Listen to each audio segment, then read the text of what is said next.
le plan Maroc vert est un peu à mi-parcours. Nous avons rempli nos engagements et donc il était tout à fait naturel que nous repartions pour une nouvelle aventure avec le plan Maroc vert. Je dis aventure au sens le plus positif du terme, c'est-à-dire que nous sommes un partenaire, nous y croyons, nous sommes fidèles à sa philosophie. Et donc, il était tout à fait naturel que la première enveloppe étant épuisée, nous mettions à disposition une deuxième enveloppe. Nous sommes le témoin que ce plan Maroc vert est en train de réussir et que les montants que nous avons alloués sont des montants bien alloués et que nous sommes particulièrement confiants, vu le track record, si vous voulez, du plan Maroc vert jusqu'à présent, d'être capable de continuer à l'accompagner et que la deuxième partie de la réalisation de ce plan s'effectuera dans les mêmes bonnes conditions que la première partie.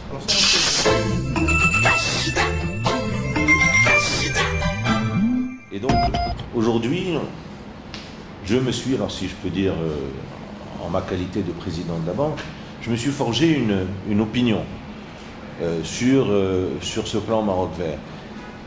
Et je dois dire que mon analyse, c'est que nous avons vraiment affaire à une opération qui est un projet de société, hein, c'est un projet de société rurale, ça dépasse le simple côté agricole, puisqu'avec son pilier solidaire, il y a toute une vision de la société rurale marocaine qui se met en place. Donc moi, ma vision des choses, c'est que c'est un plan qui est comme une matrice à 4 entrées.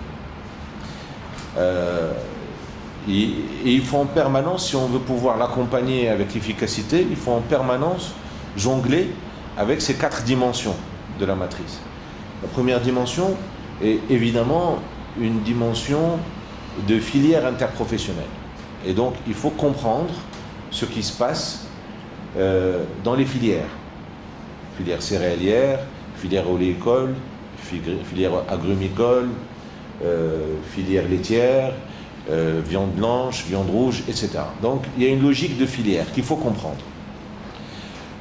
Le deuxième point, c'est une logique de territoire, c'est une logique régionale. Et donc là, il faut comprendre que la déclinaison locale de ce plan, elle va se faire selon des réalités territoriales. C'est pas la même, le plan Maroc vert tel qu'il est descendu sur le terrain, enfin tel qu'il est appliqué sur le terrain dans la région de l'Arb, c'est pas la même chose que dans la région de Haouz, dans la région de Kala. Chaque zone a ses spécificités et donc il faut également comprendre la logique régionale territoriale. Il y a une troisième logique qui est une logique sociétale, c'est-à-dire la coexistence entre une agriculture vivrière qui a pour objectif de contribuer évidemment au bien-être des populations, mais qui est également, comme je l'ai dit tout à l'heure, qui a pour objectif de stabiliser des populations dans des zones, de trouver des moyens d'améliorer leur quotidien sans qu'elles aient nécessité de procéder à une migration vers la ville, soit au Maroc, soit à l'étranger. Donc c'est une logique de coexistence entre cette agriculture vivrière et cette agriculture moderne. Et le quatrième grand volet, c'est l'enclenchement d'une agro-industrie marocaine alimentée par une agriculture marocaine, et que cette agro-industrie marocaine, faire de lance de l'exportation marocaine, faire de lance peut-être de l'industrie marocaine, c'est peut-être un des derniers pans de l'industrie qui est encore viable. Je ne veux pas m'exprimer sur les autres, longue vie et bon vent aux autres industries, mais en tout cas l'industrie agroalimentaire marocaine, elle est viable, elle travaille sur les métiers Maroc mondiaux et elle alimente la balance des paiements Maroc, une contribution au PIB national, une contribution à la création d'emplois, etc. Donc la connexion entre plan Maroc vert et agro-industrie est quelque chose d'essentiel. Donc voilà un peu les 4 dimensions. Alors nous, en tant que banque, si on veut être efficace, on doit adapter. Alors là, je réponds directement à votre question. On doit adapter et notre mode de fonctionnement en tant que banque, c'est-à-dire la régionalisation. Donc nous devons coller à la régionalisation. Nous devons être un accompagnateur fidèle des filières agroalimentaires. Nous devons être capables de répondre aux besoins nationaux et internationaux des grands de l'exportation ou de l'importation de l'agroalimentaire, de l'agro-industrie. Et nous devons faire le grand écart dans l'autre sens, être capables d'accompagner la dimension sociétale en étant présent pour le petit filet. Donc,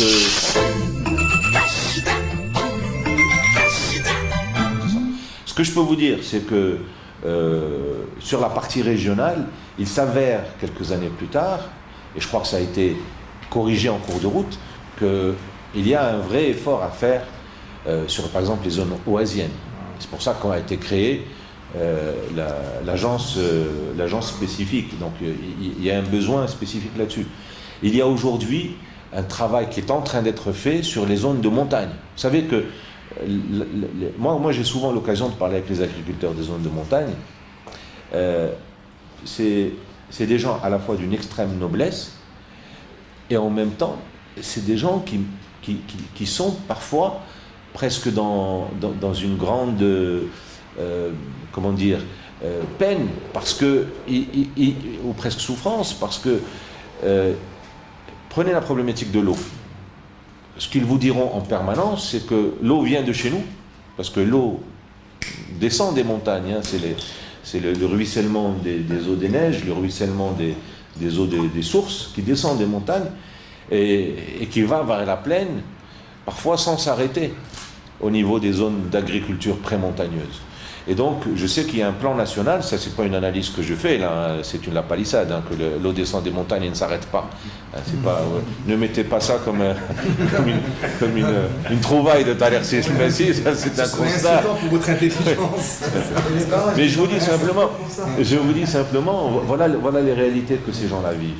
Et donc, il faut absolument aider les habitants des zones prémontagneuses. Alors, si vous allez me dire, est-ce que c'est une réussite spectaculaire aujourd'hui, je vous dirais non. Mais il y a une agence aussi, je crois, de l'agriculture montagneuse qui est en cours de création, et une réflexion, je le sais parce que de temps en temps j'ai siégé dans certaines commissions sur ce sujet, et donc il y a encore énormément de travail à faire.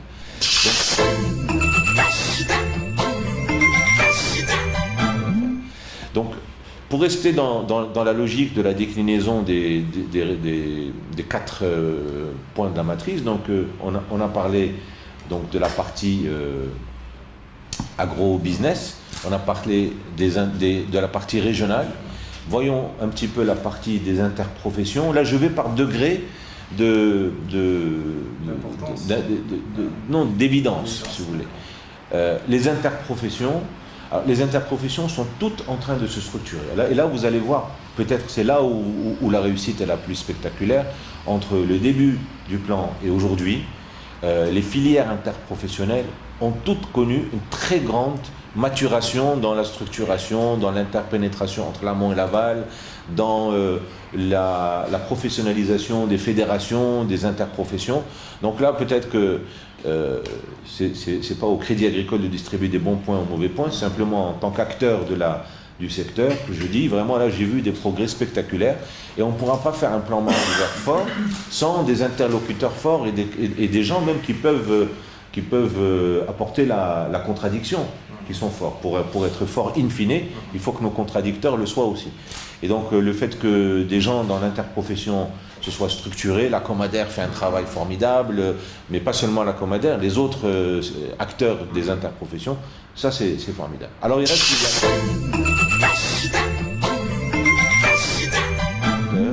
l'abattage clandestin est un véritable fléau, parce qu'il apporte une baisse de revenus pour les entreprises structurées. Il n'apporte pas nécessairement, et même probablement pas, plus de confort pour les consommateurs, parce qu'il induit des risques d'hygiène et pour la santé publique qui sont très importants. Mais pourtant, vous êtes ici à la croisée des chemins entre les deux, entre l'informel et le formel, entre le vivrier et le... Alors, la lutte contre l'abattage clandestin est une nécessité, Mais c'est toujours la même chose. Il faut toujours lutter contre quelque chose qui est mauvais, mais le remplacer par quelque chose qui est bon. C'est-à-dire que détruire quelque chose qui est mauvais, mais laisser le vide derrière, ne va que créer des problèmes sociaux.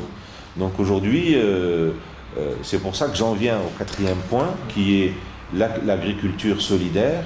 Je pense que le plus grand défi du plan Maroc Vert sur les années à venir, ça va être de transformer l'essai sur l'agriculture solidaire. Alors, il y a parce que le Crédit Agricole est un petit peu la banque qui fait la courroie de transmission par rapport au Fonds de développement agricole FDA. Depuis quelques années, nous ne sommes plus responsables de l'instruction des dossiers, mais nous sommes responsables de la transmission des fonds. Et donc, nous voyons transiter les fonds FDA chez nous et nous voyons l'ampleur des fonds qui sont mis à disposition de l'agriculture et en particulier de l'agriculture solidaire. Et donc, il y a véritablement un effort de solidarité nationale colossal qui est en train d'être mis en place. Le challenge, c'est simplement qu'on puisse réussir plusieurs choses. D'abord, que les subventions puissent vraiment impacter fortement l'environnement qu'elles visent. Deuxièmement, qu'on puisse utiliser l'effet de levier bancaire pour que, vous savez, quand vous donnez 1 dirham de subvention, ben si derrière vous pouvez lever en plus 2 ou 3 dirhams de crédit, ça permet de tripler l'effet de la subvention. C'est quand même mieux que d'y aller uniquement par la subvention. Donc moi, je suis un avocat de l'idée d'une subvention toujours couplée à un crédit pour pouvoir atteindre 2 objectifs. D'abord, démultiplier l'effort, puis deuxièmement, casser aussi l'esprit d'assistanat. Il ne faut absolument pas que le monde rural marocain se mette dans une posture de monde assisté avec des subventions sans contrepartie. Donc je pense et je le dis toujours, hein, ça fait des années que je le dis, je crois que je l'ai même dit ici dans cette salle il y a quelques années, c'est dans les zones rurales les plus éloignées, en apparence les plus défavorisées, qu'il faut trouver les montages les plus ingénieux sur le plan financier, qu'il faut trouver les solutions technologiques les plus ingénieuses, que ce soit côté activité agricole, c'est-à-dire énergie alternative, mode de conduite intelligent, micro-irrigation couplée à la fertilisation, des choses intelligentes. Et puis, de l'autre côté, sur le plan financier, des produits financiers, de finances et de banque assurance qui soient adaptés, donc bien conçus pour pouvoir durer dans le temps, ne pas être des fonds distribués, des crédits distribués à fonds perdus. Et puis sur le plan technologique, l'utilisation pleine pour toucher le client des nouvelles technologies de l'information, de la téléphonie mobile, de l'Internet, etc., etc. Donc, pour moi, agriculture solidaire rime avec innovation financière et technologique.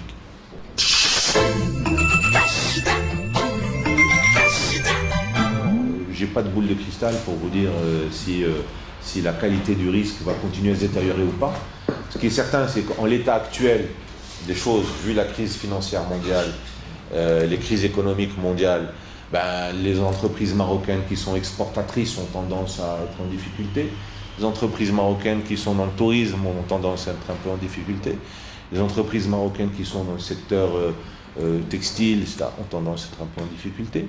Maintenant, entre tendance à être un peu en difficulté et à être en difficulté de manière rédhibitoire, il y a une zone grise que j'espère que nous n'allons pas franchir à grande échelle. Pour l'instant, on n'y est pas. Je pense que si les banques jouent le jeu, mais ça, je tiens à le souligner, les banques joueront le jeu dans la limite des ratios. Ça veut dire quoi? Ça veut dire que le taux de fonds propres par rapport à endettement des entreprises doit rester aussi dans une limite raisonnable. Il y a des entreprises, il y a des moments où il arrive qu'on se dit cette entreprise, elle est viable. Si je lui rallonge du crédit, malheureusement, je ne peux plus lui rallonger de crédit parce que son ratio entre ses fonds propres et son haut de bilan et son bas de bilan est devenu totalement disproportionné. Et donc, j'ai besoin que moi-même, banque ou qu'un acteur dans le système fasse de l'ingénierie financière pour sauver cette entreprise qui est viable par ailleurs, mais qui souffre cruellement d'un manque de fonds de roulement. Et donc c'est pour ça qu'aujourd'hui, je pense qu'il est nécessaire que nous sauvions notre secteur, notre économie, par de l'ingénierie financière. Il faut que les structures trouvent du haut de bilan.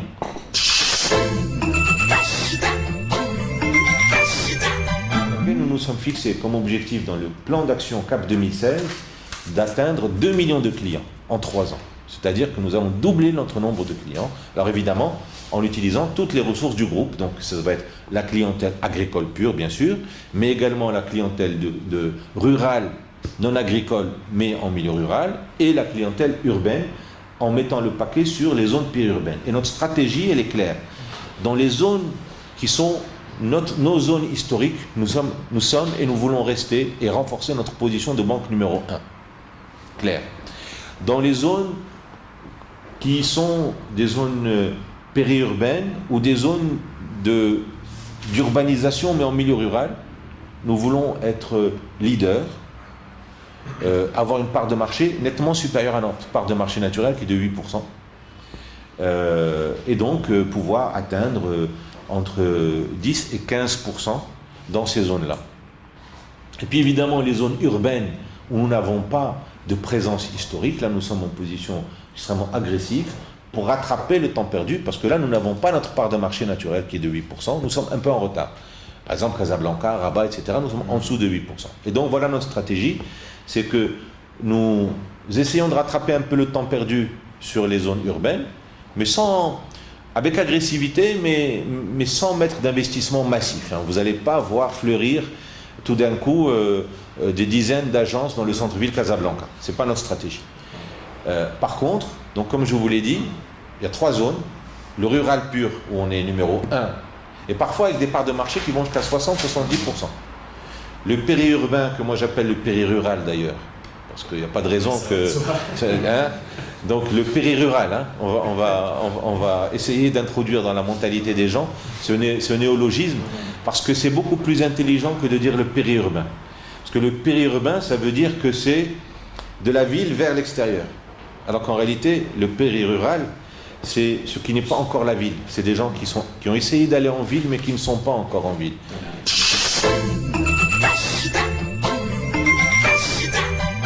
Et puis avec l'ensemble Mamda MCMA, nous sommes aussi sur des réflexions plus avancées sur de l'ingénierie financière. Donc, nous en avons eu l'accord par notre conseil de surveillance pour la création d'un fonds de soutien au capital des entreprises agroalimentaires, donc pour répondre à la problématique dont on parlait, d'un fonds pour soutenir le haut de bilan de notre clientèle. Qui serait doté de combien ? Écoutez, dans un premier temps, nous avons imaginé un fonds qui serait doté d'1 milliard de dirhams,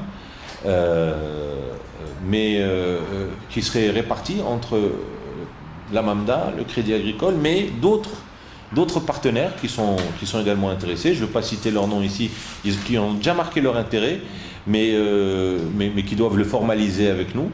Et je pense que dans le courant de l'année qui vient, nous allons terminer la création de ce fonds et en faire un acteur de soutien au secteur de l'agro-industrie marocaine. Donc voilà un peu les 3 grandes directions de travail que nous avons avec la Mamda MCMA.